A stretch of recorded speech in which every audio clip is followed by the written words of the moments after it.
What's happening, everybody? Today we're gonna learn the truth about the day the music died. I'm sure you've heard the classic line from the great song American Pie. So why did it seem like Ritchie Valens was cursed? Just how did the Big Bopper invent DJing as we know it?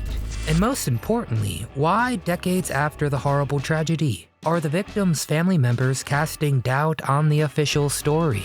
The official story of the day the music died, February 3rd, 1959. A plane crash took the lives of three of America's most promising rock and roll stars. The great Buddy Holly, the talented Ritchie Valens, and the huge Big Bopper. Some of the first to properly rock out. And their disappearance changed the world forever. But now, the son of one of those victims has spoken out about that fateful day, casting serious doubts on the official account. So do we even know what happened on that plane? Could there be another side of the story? If you enjoy our deep dive today, please give the video a thumbs up to show your support, and subscribe to the channel so you never miss one of our videos. But without further ado, come on and let's go find out. What happened?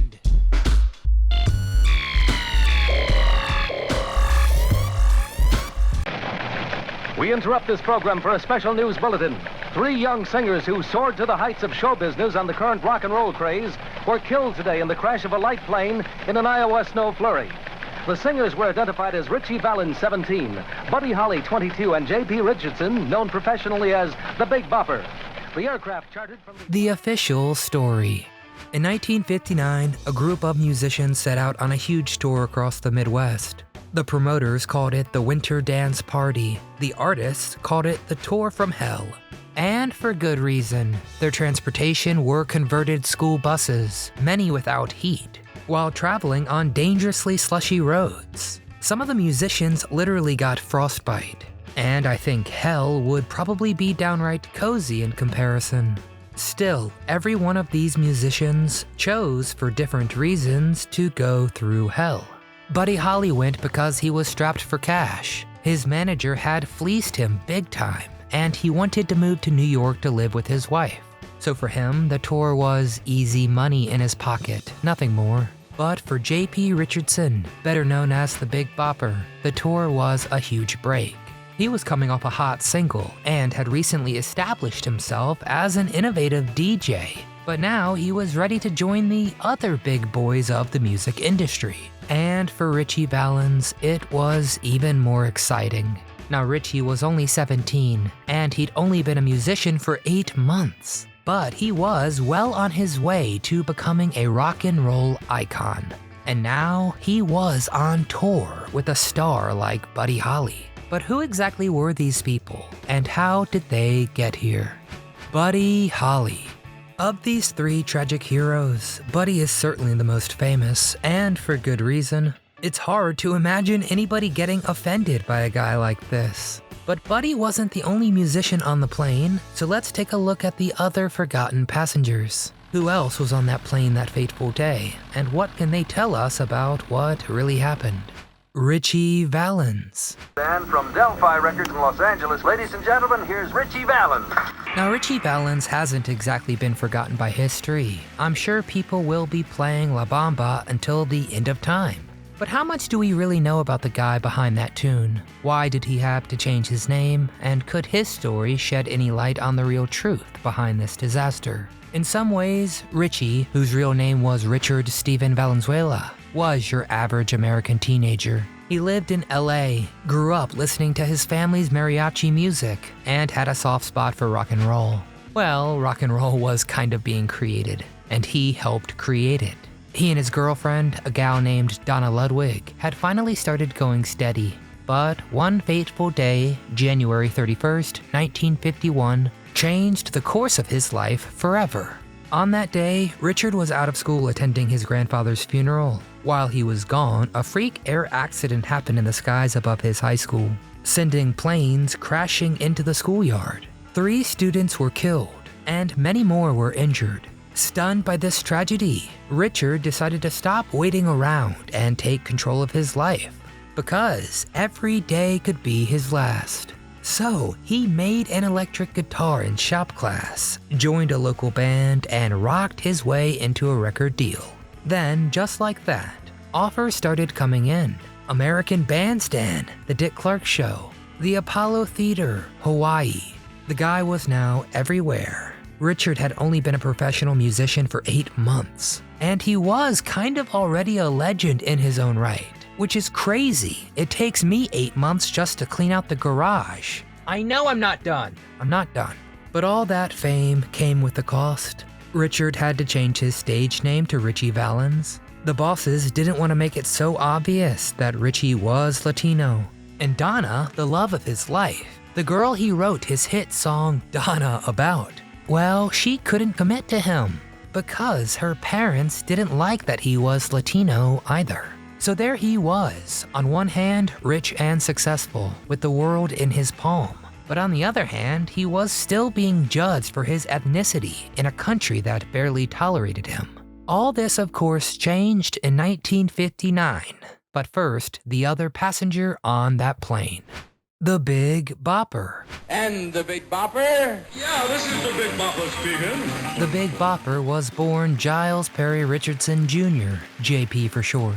He was your typical all-American Texas kid. He played football, studied pre-law, and moonlighted as a DJ. Now, I bet the word DJ probably conjures up a certain image in your head right now. But back in the day, when you didn't have every album ever made in your pocket, DJs were responsible for choosing what just about everybody listened to. And the Big Bopper was on the cutting edge. The 50s were still a traditional time, when acoustic instruments and in-person dancing was the norm.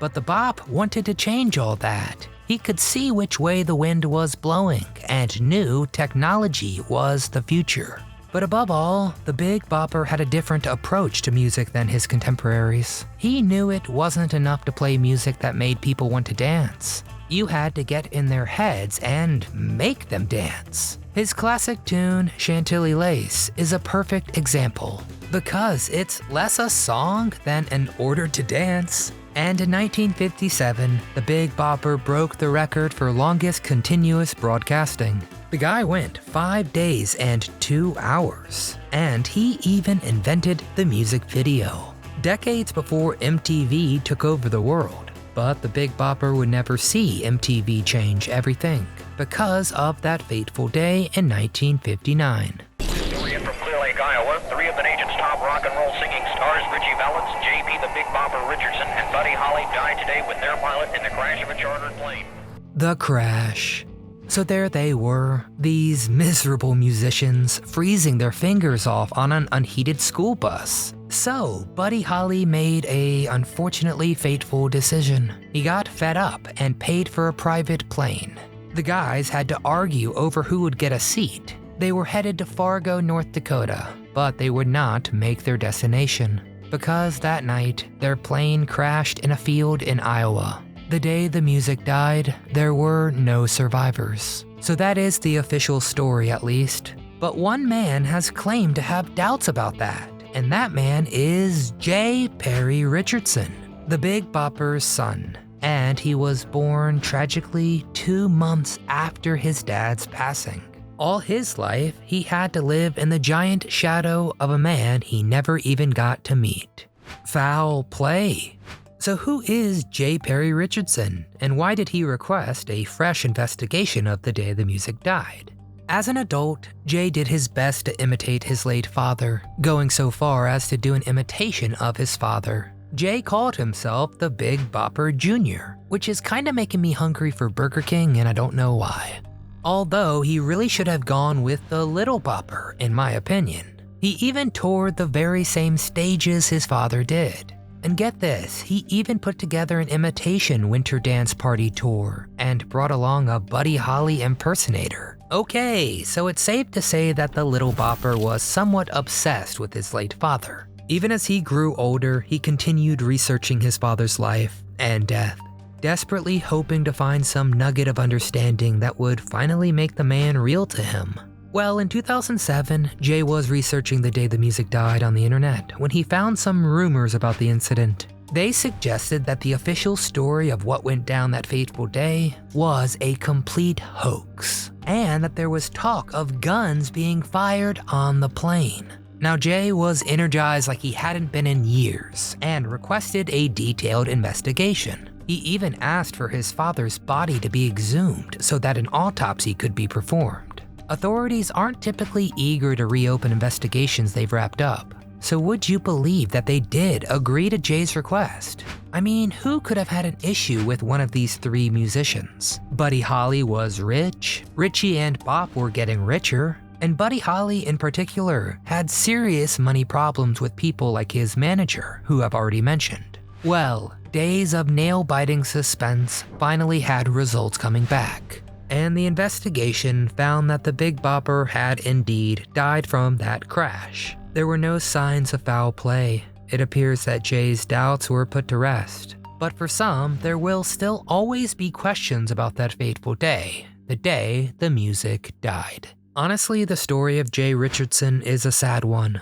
It shows how difficult it can be to accept someone is truly gone.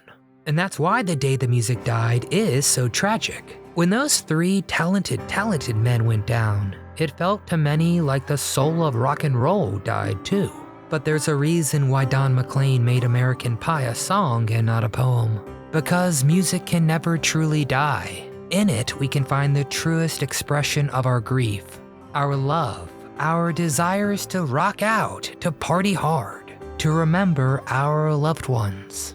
So the next time you listen to music by one of these tragic late figures, you better groove out, okay? Because it's what they would have wanted. Alright, that's enough of me. Now we need to hear from you. So what do you think? Is there any truth to this foul play theory? Were you a Buddy Holly fan or a Big Bopper fan? How big could Ritchie Valens have gotten if he had only survived? And do you remember the day the music died? Get in the comments and tell us all you recall. If you enjoyed our video today, please give it a thumbs up to show your support. Subscribe to our channel and come back often so we can keep telling you what happened.